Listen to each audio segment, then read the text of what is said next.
Let's chat a little bit about scalping options and talk about picking some strikes when it comes to scalping.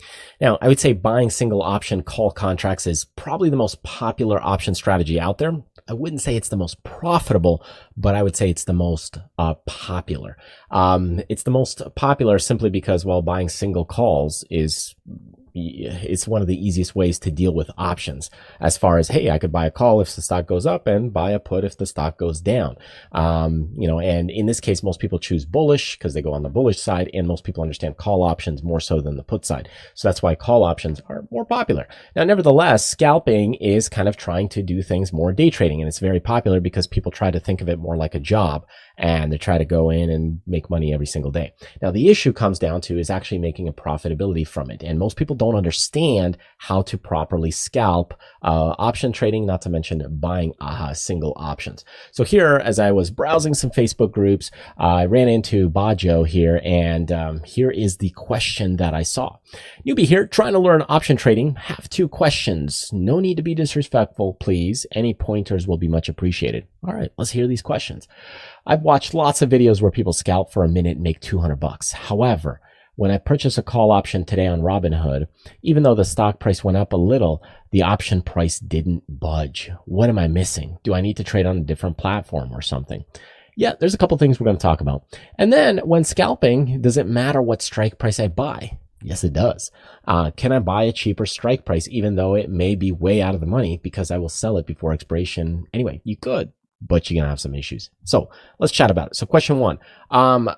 Most people do not understand the Vega risks associated. So first off, Robinhood for trading options.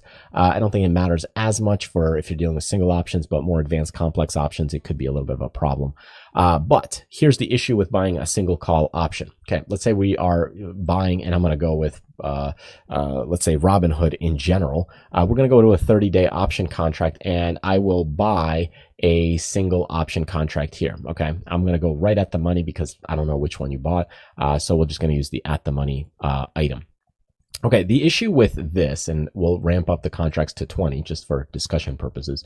Okay, what you're doing here is as you buy this option contract and as it heads higher, what people don't realize and recognize is that as it heads higher, you're losing theta, but if you're scalping, yeah, you're in and out of it pretty quickly. But the issue is sometimes as that's heading higher, you've got a pretty big Vega component here. So what's happening is that the volatility of it actually is declining. And what's happening then is you're actually losing money as the stock is heading higher. In this case, as that option heads higher, okay, the volatility is dropping. And then what it's doing is you're not really making any money. So that could be one issue right there, is people don't understand the Vega crush or volatility crush or the Vega risks associated with single options. Now, the second thing regarding your question was really, does it matter which one I buy? Absolutely, because that will affect the Vega. Not only that, it will also affect the Delta.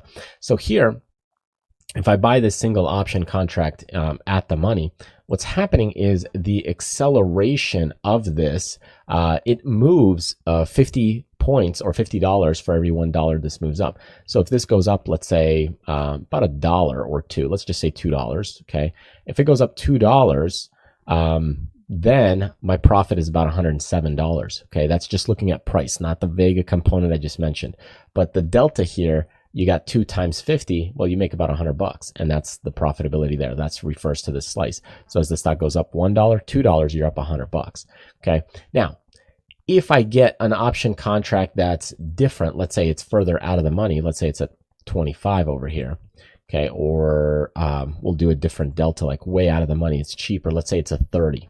30 could be a little bit further, more of a dramatic example.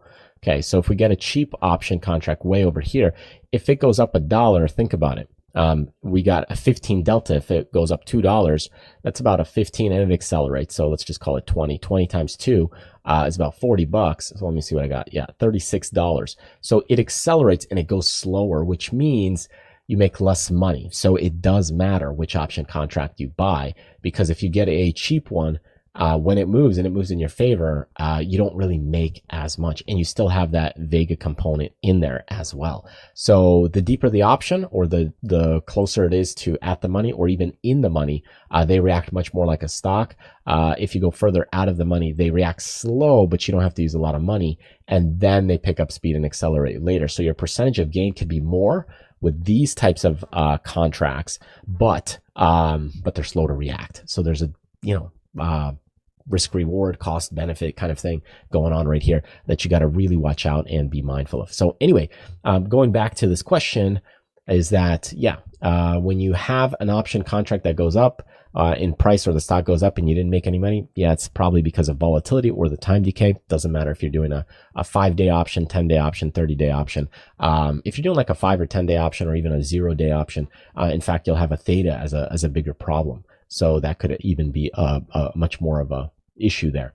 And then for number 2, when scalping, it does matter which strike, because the delta will move faster or stronger depending on if you go closer in the money versus out of the money. And that means more accelerated profits or an accelerated loss. So hope that helps, gives you some insight. Truly appreciate you watching the videos. Hope you join me in one of my workshops, or even a webinar, or maybe I'll get to chat with you on the phone and we'll do some coaching together. Anyways, thanks again, and I will see you next time. Take care.